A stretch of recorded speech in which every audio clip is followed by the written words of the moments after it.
ஹரி ஓம். எல்லோருக்கும் நமஸ்காரம். கடந்த சில வகுப்புகளாக நம்ம ஆத்ம போதத்தை பார்த்துக்கிட்டு வரோம். அதில் லாஸ்ட்டாக 11வது ஸ்லோகத்தை பார்த்தோம். அங்கே என்ன சொல்லியிருக்காருன்னு பார்த்துட்டு இன்னைக்கு ஸ்லோகத்துக்குள்ள வரலாம். இந்த ஸ்லோகத்தில் உபாதியை பற்றி பகவான் சொல்கிறாரு.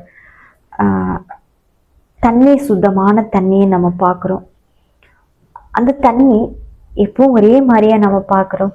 மழை காலங்கள் ஆற்றுல வர்ற தண்ணியை செவந்த நிறத்தில் பார்க்குறோம். அப்புறம் குளங்கொட்டைகளில் தேங்கி கிடக்கிற தண்ணியெல்லாம் பச்சை கலரில் இருக்குது. அப்புறம் கிணத்து தண்ணியை குடித்தோன்னா அது ஓரளவுக்கு சுவையாக இருக்குது. கடல் தண்ணியை குடிச்சோன்னா ஐயோ வாயிலே வைக்க முடியல உப்பு அப்படிங்கிறோம். அப்புறம் சிறுவாணி தண்ணியெல்லாம் குடிச்சா என்ன டேஸ்ட்டுங்கிறோம்.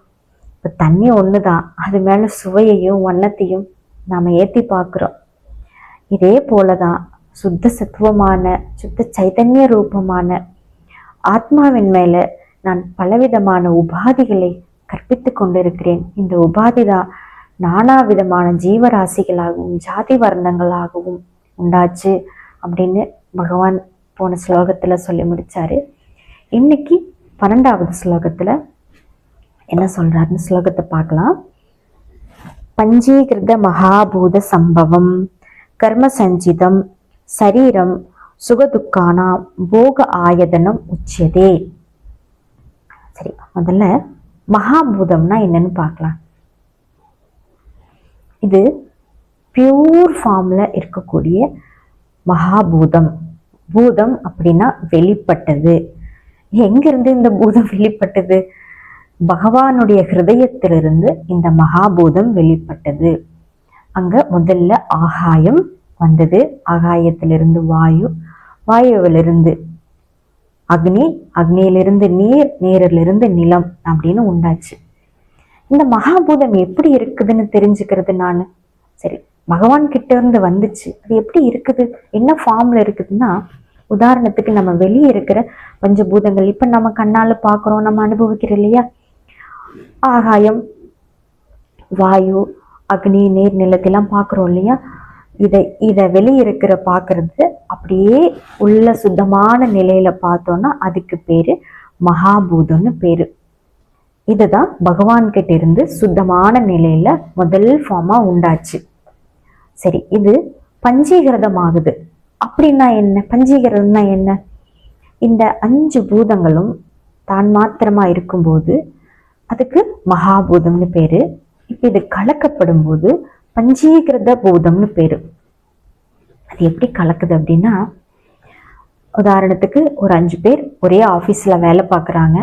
அவங்க மதியானம் லஞ்ச் பாக்ஸ் ஓப்பன் பண்ணும்போது ஒவ்வொருத்தர் கப்லேயும் ஒரு வெரைட்டி ரைஸ் இருக்குது. ஒருத்தர் தக்காளி சாதம், புளி சாதம், அப்புறம் எலுமிச்சங்காய் சாதம், அப்புறம் கொத்தமல்லி சாதம், தயிர் சாதம் எல்லாம் இப்படி இருக்குது.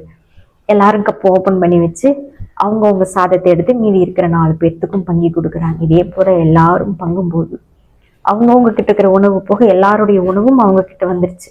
இதே போலதான் இந்த மகாபூதம் கலக்கும் போது, தனக்குள்ளேயே பரிமாற்றம் நடக்கும்போது அது பஞ்சீகிருதமாகப்படுது. இப்ப பஞ்சீகிருத மகாபூதம்னா என்னன்னு புரிஞ்சுக்கிட்டோமா? சரி, இதுக்கு அடுத்தது என்ன நடக்குதுன்னு பார்க்கலாம். கர்ம சஞ்சிதம். கர்ம சஞ்சிதம்னா என்ன? கர்மம்னா என்ன? தர்ம அதர்மம். தர்ம அதர்மத்தினுடைய நிலை என்ன? நம்ம என்ன பண்ணி வச்சிருக்கிறோம்னா, தர்மத்தை பண்ணனா புண்ணியத்தை அனுபவிக்கிறோம், அதர்மத்தை பண்ணனா பாவத்தை அனுபவிக்கிறோம். இந்த புண்ணிய பாவங்கள் இன்னைக்கு மட்டுமா நம்ம செஞ்சுட்டு இருக்கிறோம்? அநேக கோடி, அநேக ஜென்மங்களாக, அநேக பிறவிகளாக நாம் இதையே தான் செய்துக்கிட்டு இருக்கிறோம். இப்ப இதெல்லாம் ஒரு இடத்துல கூட்டி வைக்கப்பட்டதுக்கு பேரு சஞ்சிதம் அப்படின்னு பேரு. அநேக ஜென்மங்கள்ல செய்து வச்ச தர்ம அதர்மத்தினுடைய ஒரு சேர்க்கை தான் சஞ்சிதம். இந்த சஞ்சிதத்திலிருந்து கொஞ்சம் போல எடுத்துக்கிட்டு இப்ப நம்ம வந்திருக்கிறோமே, இதுக்கு பேரு பிராரப்தம் அப்படின்னு பேரு. இப்ப இந்த பிராரப்தத்துக்கு அதை வாங்குறதுக்கான ஒரு இடம் வேணும் இல்லையா? அதுதான் சரீரம் சுக துக்கானாம் போக ஆயதனம் உச்சியதே. அந்த இடம்தான் இந்த சரீரம். இந்த சரீரம் எப்படி உண்டாச்சு? இந்த கலப்பால் உண்டான பூதத்தால், பஞ்சபூதத்தால் உண்டாச்சு இந்த சரீரம். இந்த சரீரம் வந்தாதானே நான் பிராரப்தத்தை எடுக்க முடியும். அதுக்காக பகவான் எப்படி பிளானா ஒன்னையும் பண்றாருன்னு பாருங்க. இப்போ பிராரத்தத்தை நான் அனுபவிக்கணும்னா எந்த மாதிரி அனுபவிப்பேன்? சுகத்தையும் துக்கத்தையும் நான் அனுபவிக்க வேணும்.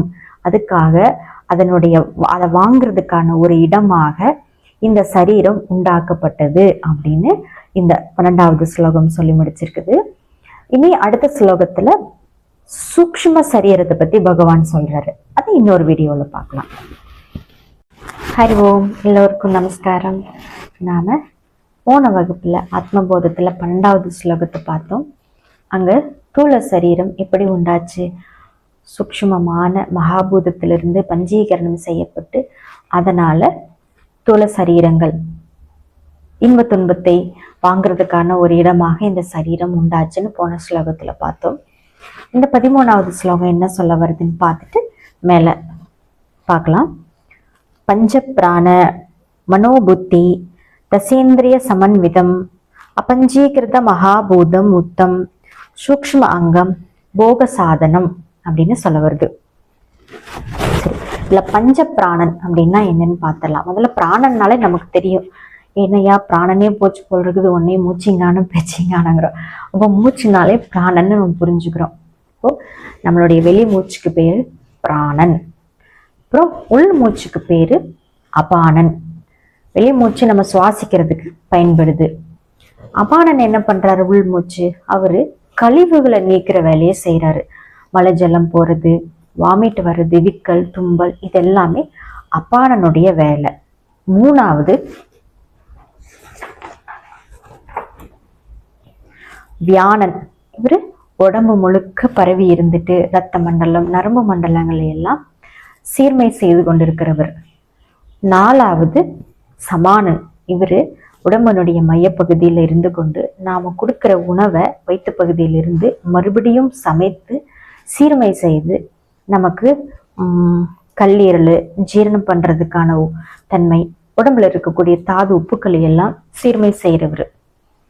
5வது உதானன். இவரோட வேலை என்னன்னா நம்மளுடைய பிராரப்தத்தை முடிச்சு வைக்கிறவரே இவர் தான்.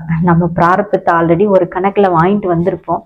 அதை சரியான நேரத்துல இதுக்கு மேல ஒரு நொடி கூட அவகாசம் இல்லைன்னு வேலையை கம்ப்ளீட்டா கரெக்டா டான்னு பெல் அடிச்சு முடிக்கிறவர் இவர் தான். அப்போ ஒவ்வொரு மூச்சையும் இவர் கணக்கிட்டு கொண்டிருப்பார். இவர் உதாரனுடைய வேலை. நம்மளுடைய பிராரப்தத்தை சரியா கொடுக்கிறவர் இவரோட வேலை. இப்ப பஞ்ச பிராணனுடைய வேலை என்னன்னு நம்ம தெரிஞ்சுக்கிட்டோமா? அடுத்தது தசேந்திரிய சமன்விதம் மனோபுத்தி தசேந்திரிய சமன்விதம். இப்போ இந்த தசேந்திரியங்கள் என்னன்னு பார்க்கலாம். அதுல ஞானேந்திரியத்தை பார்க்கலாம். செவி, அப்புறம் ஸ்கின் தொடு உணர்ச்சி, கண்ணு, நாக்கு, மூக்கு, இது எல்லாமே ஞான இந்திரியங்கள் அப்படின்னு சொல்ல வருது. செவியில நம்ம என்ன சப்தங்களை கேட்கிறோம், ஸ்பரிசத்தினால வெளியே இருக்கக்கூடிய குளிர்காத்தையும் வெப்பத்தையும் சுகத்தையும் உணர்ந்துக்கிறோம். கண் காட்சிகளை பார்க்குது, நாக்கு சுவையை உணருது, மூக்கு சுவாசிக்குது. இது எல்லாம் பஞ்ச ஞான இந்திரியங்கள். அப்புறம் பஞ்ச கர்மேந்திரியங்கள் பார்க்கணும் இல்லையா? அது வாக்கு, பாதம், கைகள், குதம், உபஸ்தம் அப்படின்னு சொல்ல வருது. வாக்கு பேசுறது, பாதம் நடக்கிறது, கைகள் எடுக்கிறது வைக்கிறது, குதம் மல நீக்கம் ஜல நீக்கம் எல்லாம் பண்றது, உபஸ்தம் இணை சேர்க்கை காணுது. இப்படி 5 கர்மேந்திரியங்கள் பார்த்தோம். அப்புறம் சமன்விதா மனோபுத்தின்னா என்ன? மனம் புத்தினா நம்ம இதெல்லாம் நம்ம தனித்தனியா நினைக்கிறோம். இதெல்லாம் மனசு புத்தி எல்லாம் தனி, அதுக்கு வேற ஒரு பார்ட் இருக்குன்னு. அது ஒண்ணுதான். அது எப்படி புரிஞ்சுக்கலாம்னா, ஒரு தோசை, நம்ம பெரிய தோசை ஊத்துறோம். அந்த தோசைய நம்ம பிச்சுக்கு சட்னி தொட்டு தின்னா அது சட்னியோட சாப்பிடுற தோசை. அப்புறம் பக்கத்துல இருக்கிற பொடியை தொட்டு சாப்பிட்டா பொடியோட சாப்பிடுற தோசை. அப்புறம் பக்கத்துல இருக்கிற சாம்பாரை தொட்டு சாப்பிட்டா சாம்பாரோட சாப்பிடுற தோசை. தோசை ஒண்ணுதான், அது தொடர்றதுக்கு ஏத்த மாதிரி அதுக்கு பேர் வந்துருது. அதே போல உள்ள இருக்கிற வஸ்து ஒண்ணுதான். அது அறியறதையும் அறியாமையும், எனக்கு இது தெரியுது அது தெரியலன்னு அது வேலை செய்யும் போது அதுக்கு புத்தின்னு பேரு. அப்புறம் இது எனக்கு பிடிக்குது இது பிடிக்கல அப்படின்னு சுகதுக்கங்களை உணர்வுகளை எல்லாம் வச்சிருக்கிறதுக்கு பேரு. அதை வெளிக்காட்டும் போது அதுக்கு மனசுன்னு பேரு. பழைய நினைவுகளை எல்லாம் நமக்கு எடுத்து பார், நீ போன நேற்று இந்த ரூட்டு தான், இதுதான் சரியான ரூட்டு, நேற்று வாங்கின பொருள் இதே மாதிரிதான் இருந்துச்சு, ஆனா இந்த பொருள் கிடையாது, இது வேற, இப்படின்னெல்லாம் நமக்கு நினைவுபடுத்துறது சித்தம். இது பார்த்தீங்கன்னா ஒரே ஒரு பொருள் தான், அது செய்யற அது வெளிப்படுற விதத்துக்கு ஏத்தா போல, ஓ இப்படி வெளிப்பட்டா இதுக்கு பேரு சித்தம், ஓ இந்த மாதிரி வெளிப்பட்டுதா இது புத்தி, ஓ உணர்வுகளை வெளிப்படுத்துதா இதுக்கு மனசு அப்படின்னு பேரு. இப்போ பஞ்ச பிராணன், பஞ்ச ஞானேந்திரியங்கள், பஞ்ச கர்மேந்திரியங்கள், அப்புறம் புத்தி மனசு எல்லாம் பார்த்தோம் இல்லையா? ஓகே, இதெல்லாம் எப்படி உண்டாச்சு? அபஞ்சீகிருத பூதா உத்தம். இதெல்லாம் அபஞ்சீகரணமாக பூதத்தினால் உண்டானது. அது என்னது அபஞ்சீகரணம்?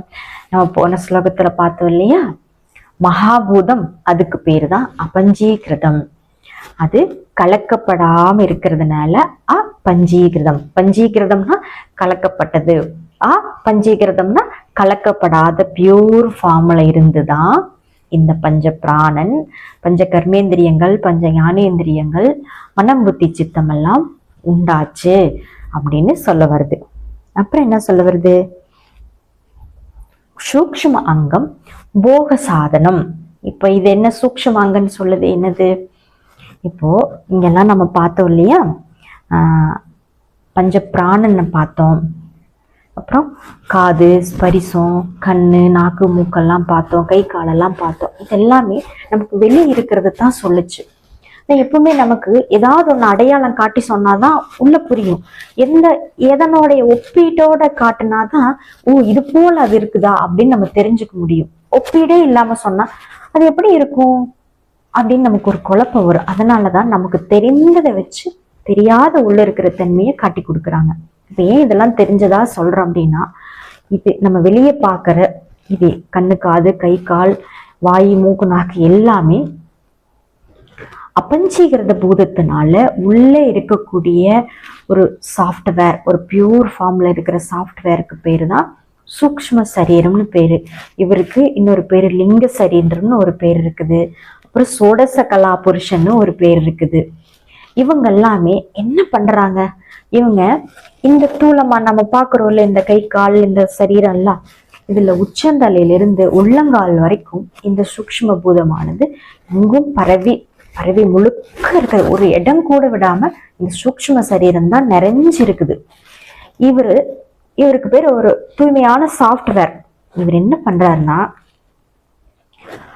இன்ப துன்பங்களை போகம் பண்றவரா இருக்கிறாரு. நம்ம நிறைய விஷயங்களுக்கு அதையே இன்ப துன்பம் ரெண்டையவே சொல்றீங்க அப்படின்னா சுலபமா புரிஞ்சுக்கிறதுக்காகத்தான் நம்ம 2 டப்பால போட்டு வச்சிருக்கிறோம். ஒண்ணு தர்மம் செஞ்சினா புண்ணியத்தை அனுபவிப்பியா, அதர்மத்தை செஞ்சினா பாவத்தை அனுபவிப்ப.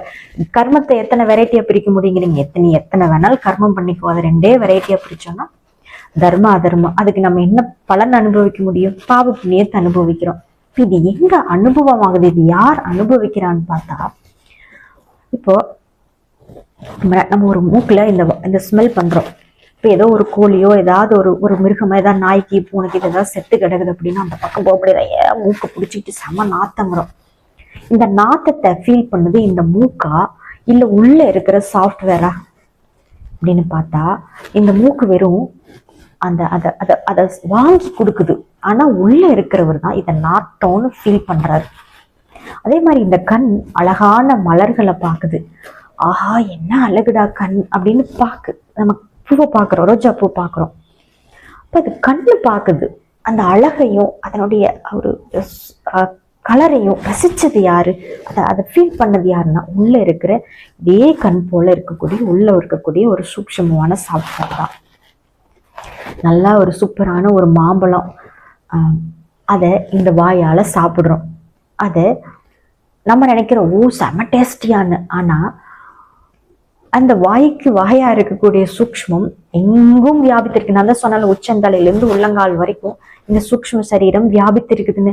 இப்ப இந்த வாய் தான் நம்ம நினைக்கிற இந்த வாயில சாப்பிடணும் இல்ல, அவர் உள்ள இருக்கக்கூடிய சூக்ஷ்மத்தை அவரு தான் இந்த டேஸ்ட்டை உணர்றாரு. அப்போ இந்த அதாவது சோடசகலா புருஷன் அல்லது தன்மாத்திரா அல்லது அபஞ்சீகிருத சம்பவத்தினால் உண்டானது, லிங்க சரீரம், இவங்க எல்லாமே யார் அப்படின்னா, எல்லாம் தனித்தனியா பேர் சொல்லும்போது நீங்க குழம்பிக்காதீங்க. இவங்க எல்லாமே சூக்ஷ்ம சரீரத்துல இருக்கக்கூடியவர்கள். இவங்க நமக்கு வெளியிருந்து கொடுக்கக்கூடிய எல்லாத்தையும் போகம் செய்யறவர்கள். இப்ப நம்ம கொடுக்கக்கூடியதெல்லாம் ரெண்டா பிரிச்சுட்டோம்னா சுகம், துக்கம். இத போகம் பண்றதுக்கான இடம் என்று சொல்லப்படுகிறது. சூக்ஷ்ம சரீரம் என்னது? போகம் பண்றவர், போக சாதனம் அப்படின்னு பேரு. இப்போ இந்த ஸ்லோகத்துல அவ்வளவுதான். இதெல்லாம் சூக்ஷ்மாங்க போக சாதனம் அப்படின்னு பார்த்தோம். இனி நம்ம அடுத்த ஸ்லோகத்துல பார்க்கலாம். ஹரி ஓம். எல்லோருக்கும் நமஸ்காரம். நாம தொடர்ந்து ஆத்மபோதம் பார்த்துக்கிட்டு வரோம். அதுல தூல சரீரம், சூக்ஷ்ம சரீரத்துக்கான ஸ்லோகங்களை பார்த்தாச்சு. இப்போ காரண சரீரத்துக்கான ஸ்லோகத்தை பார்த்துடலாம். அநாதி அவித்யா அனிர்வாச்சியா காரண உபாதி உச்சியதே.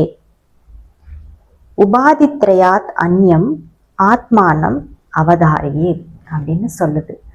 சரி, காரண சரீரம்னா முதல்ல என்னன்னு பார்ப்போம். ஒரு விதையிலிருந்து செடி முளைச்சு வெளியே வருது. இப்படி வந்ததுக்கு அப்புறமா அதனுடைய காம்பு, இலை, பூக்கள், பூவனுடைய நிறம், மனம், காய் எல்லாமே அந்த விதையிலிருந்து தான் வெளிப்பட்டது. இப்ப வெளிப்பட்ட நிலைய வியக்தம் அப்படின்னு சொல்றோம். அத்தனையும் எங்கிருந்து வெளிப்பட்டதுன்னா இந்த விதையிலிருந்து தான் வெளிப்பட்டது. இப்ப இந்த விதைக்கு பேரு தான் காரணம் உபாதி. காரண உபாதின்னு பேரு, காரணம்னு பேரு. இந்த செடி எல்லாமே முளைக்காததுக்கு முன்னாடி இந்த விதைக்குள்ள என்ன இருந்தது? இந்த செடியை பத்தின, பூவை பத்தின, அதோடைய வாசனை, அதோடைய காய், அதோட அளவு என்ன, அதோட ஹைட் என்ன, அதோடைய நிறம் என்ன, இது அத்தனையுமே அவ்வியக்தமா இந்த விதைக்குள்ள இருக்கிற அறிவுக்கு பேரு தான் காரணம், காரண சரீரம்னு பேரு. உதாரணம் இப்படி பார்த்தோமா? சரி, நம்ம கிட்ட இந்த நிலை எப்படி இருக்குது அப்படின்னு பார்த்தோம்னா, இந்த காரணம் நம்ம கிட்ட எப்படி இருக்குது? அநாதி அவித்யான்னு சொல்லுது. அநாதினா துவக்கமற்றது, அதுக்கு ஆரம்பமே கிடையாது, அது எப்பவுமே இருக்குது. அப்படிப்பட்ட ஒரு மறைப்பு நமக்கிட்ட இருந்துகிட்டே இருக்குது. அந்த மறைப்பு இருக்கிறதே நமக்கு தெரியாம இருக்குது. சரி, அவித்யானா என்ன? தன்னை பற்றிய அறியாமை.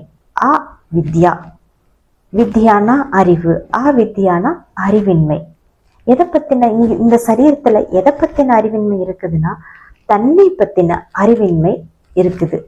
அது அந்த தன்னை பத்தின அறிவு இல்லாததுனால என்ன பஞ்சாயத்து அங்க உண்டாகுதுன்னு பார்த்தோம்னா, அது பிறந்து சாகிறவனா நினைக்குது. இதெல்லாம் அந்த காரண சரீரத்துல இருக்கிற பிரச்சனைகள். நான் செத்து போயிடுவேன், நான் என்னை காப்பாத்திக்கணும், நான் சாகக்கூடாது, நான் ஆரோக்கியமா இருக்கணும், நான் இன்பமா இருக்கணும் அப்படின்லாம் நினைக்குது. இது ஒரு பெரிய சம்சாரம். அப்புறம் அதுகிட்ட ஒரு வரையறுக்கப்பட்டுதான் அறிவு இருக்குது. அதுக்கிட்ட ஒரு பெரிய எல்லாவற்றையும் தெரிஞ்சுக்கக்கூடிய சர்வஜனான அறிவு அதுகிட்ட இல்லை. அதே மாதிரி உணர்வுகள்லையும் எல்லாமே வரையறுக்கப்பட்டதா இருக்குது. இப்போ உணர்வும் அறிவும் வரையறுக்கப்பட்டதா இருக்குது, சம்சாரம் உடையதா இருக்குது, பிறப்பு இறப்பு உடையதா இருக்குது. இப்படிப்பட்ட காரண சரீரத்தினால நமக்கு என்ன ஒரு நிலை உண்டாகுதுன்னா, நான் இப்படிப்பட்டவன் தான் ஒரு தப்பான ஒரு முடிவு நம்மக்கிட்ட வந்துடுது. இந்த முடிவுனால நாம நம்மளை எப்படி ஐடென்டிஃபை பண்ணிக்கிறோம்னா, அல்பன், நான் துக்கி, நான் பாதுகாக்கப்பட வேண்டியவன், நான் சுகமில்லாதவன், இப்படியெல்லாம் தன்னை பத்தின ஒரு தவறான அபிப்பிராயத்தை நம்ம போட்டு வச்சுக்கிறோம். இப்போ இதுல இன்னொரு விஷயம் என்னன்னா, இந்த தவறான அபிப்பிராயத்தையே நம்மளால திருத்திக்கவே முடியாதா அப்படின்னா, முதல்ல இந்த தப்பு நம்ம கிட்ட இருக்குதுன்னு தெரிஞ்சாதானே திருத்திக்கிறதுக்கு. நான் நல்லா தானேயா இருக்கேன், நீங்க என்ன போயிட்டு நான் இப்படி சொல்றீங்க, எனக்கு தெரிஞ்சுக்கிட்டாதானே தெரிஞ்சுக்க முடியும், தெரியாது எப்படி நான் தெரிஞ்சுக்க முடியும்? இவ்வளவுதானே என்னால படிக்க முடியும், இவ்வளவுதானே என்னால சாப்பிட முடியும், இவ்வளவுதானே எனக்கு ஆரோக்கியம், இவ்வளவு ஹைட்டு தானே மனுஷன்னா இவ்வளவு ஹைட்டு தானே வளர முடியும், அவனுக்கு 2 கண்ணு தானே இருக்கும், எல்லாமே அளவுக்கு வரையறைக்கு உட்பட்டது தானே, இது எப்படி நீங்க அறியாமைன்னு சொல்றீங்க அப்படின்னா, ஆமா, நாம் இது எல்லாமே நம்மளை தப்பா ஐடென்டிஃபை பண்ணி வச்சிருக்கிறது தான் அறியாமைன்னு சொல்லுது. நம்மளை பத்தின உண்மைத்தன்மை நமக்கு தெரியவே இல்லை. இப்ப என்ன நிலை இருக்குதோ, இந்த அவித்யா நம்ம கிட்ட என்ன காட்டுதோ, இந்த காரண சரீரம் நமக்கு என்ன மாதிரி வியக்தப்படுத்துதோ அதுதான் உண்மையை நினைச்சிட்டு இருக்கிறோம். சரி, இப்போ இதுகிட்ட 2 விஷயம் இருக்குது. இந்த உலகத்தை பத்தின அவித்யாவை நாம சில பொருள்களை வாங்கியோ அல்ல சிலர் நமக்கு அறிவுரையினாலேயோ இதை பத்தி அவங்க நமக்கிட்ட சொல்லும் போதோ, ஓ இந்த பாட்டில்ல இவ்வளோ தண்ணி பிடிக்குமா, பரவாயில்ல இது நல்ல யூஸா இருக்கே, சிந்தாம ஊத்தலாமோ, டிராவல்ல போகும்போதெல்லாம் மூக்குல வாயில கண்ணா பின்னான்னு ஊத்திக்காம நல்லா சுகமா குடிச்சுக்கலாமா அப்படிங்கிற ஒரு வாட்டர் பாட்டில் பத்தின அறிவு எனக்கு இது வரைக்கும் அந்த பாட்டிலை பத்தி தெரியவே தெரியாது. ஆனா ஒருத்தர் சொன்னதோ, அடடே இவ்வளோ நல்லா சௌகரியமா இருக்குதே, டிராவல்ல எல்லாம் நமக்கு தண்ணி சிந்தாம குடிச்சுக்கலாம், மூக்குல வாயில கண்ணா பின்னான்னு கொட்டிக்க மாட்டோம் அப்படின்னு அந்த பாட்டிலை பத்தி அறிவு வந்ததோ, இது வரைக்கும் அதை பத்தின அறிவு எனக்கு இல்லை. இது ஒரு அவித்யாதான். இப்போ நான் அந்த அவித்யாவை போக்கிக்கிட்டேன். இதுக்கு பேரு ஸ்தூல அவித்யா, வெளி இருக்கிற அவித்யா என்னால போக்கிக்க முடியும். இது ஒரு பிரச்சனை இல்லை. இப்போ எனக்கு எல்லாமே தெரிஞ்சுக்கணுங்கிற கட்டாயமும் இல்லை. எனக்கு வாழ்றதுக்கு தேவைக்கு என்ன தெரியணுமோ அவ்வளோ தெரிஞ்சா போதும். இதனால பெரிய நட்டம் ஒன்றும் வந்துட போறது இல்லை. ஆனா மூல அவித்யான்னு சொல்லக்கூடிய தன்னை பத்தின அறியாமை இருக்குதுன்னு எனக்கு தெரியவே தெரியாது. இப்போ தெரிஞ்சாதானே நான் என்னவா நினைச்சிட்டு இருக்கேன், ஓ இப்படி நினைச்சதெல்லாம் தப்பறிவா அப்படின்னு நமக்கு தெரிய வரும். ஆனா தெரியாமையே போச்சு அப்படின்னா நான் எப்படி என்னை பத்தி நான் போய் யாருக்கிட்டையாவது நான் யாரு, நான் ஏன் பிறந்தேன், நான் என்னவாவேன், இப்படிலாம் நம்ம கிட்ட கேள்வி வருமா? என்ன வரவே வராது. நான் தான் சரியாதான் வாழ்ந்துட்டு இருக்கிறேனே அப்படின்னு இப்படியே அனாதி காலமா இதுக்கு ஒரு துவக்கமே இல்லாம இப்படிதான் இது தன்னை வெளிப்படுத்திக்கிட்டு இருக்குது. இதனால என்ன உண்டாகுதுன்னா, தன்னை பத்தின ஒரு பெரிய மறைப்பு இங்க இருக்குது. இந்த மறைப்பை நான் எப்படி சரி பண்றது? முதல்ல மறைப்பு இருக்குதுன்னு தெரிஞ்சாதானே சரி பண்ண முடியும். ஸ்தூல அவித்யா கண்ணுக்கு தெரிஞ்சிருச்சு. அப்ப அதை பத்தி சொன்னதும் அதை பத்தி தெரிஞ்சுக்கிட்டதும் அந்த அவித்யா போயிடுச்சு. இந்த மூல அவித்யாவானது அது கண்ணுக்கும் தெரியாது, அது இருக்கிறதே தெரியல. அப்படிங்கிற போது நான் எப்படி அதை நான் போக்கிக்குவேன்? அப்பதான் இந்த சாஸ்திரங்கள் எல்லாம் சொல்லுது, நீ ஆத்மா, இந்த ஆத்மாதான் அந்த பிரம்மம். இந்த ஆத்மாவுடைய லட்சணம் என்ன? அது சச்சிதானந்தமா இருக்குது. அது காலத்தாலும் இடத்தாலும் பொருளாலும் வரையறுக்கப்பட முடியாம இருக்குது.